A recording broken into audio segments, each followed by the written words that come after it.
corona रे नवा research लेकाते बड़ाई नाम जे कोरोना आजार हॉल गेमित माह तायम हॉस्पिटल खन डिस्चार्ज था उनी दो कोरोना आजार के और बा आसू लगा उनी रिपोर्ट पॉजिटिव ताहन रहो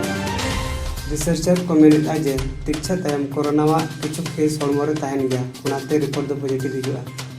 सिंगापुर रे संक्रमण रोग विशेषज्ञ डॉक्टर अशोक ग्रुप पे मेनिता जे कोरोना एफेक्टेड हॉल गेमित माह तायम हॉस्पिटल खन को डिस्चार्ज दाड़े उनको हॉर्मो खन कोरोना वायरस बांग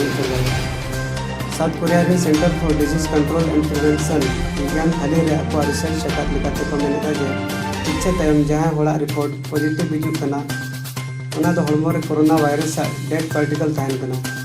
नवा ते दो संक्रमण बाय पसना दाड़िया नवा दो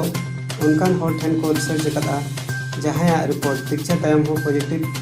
ताहन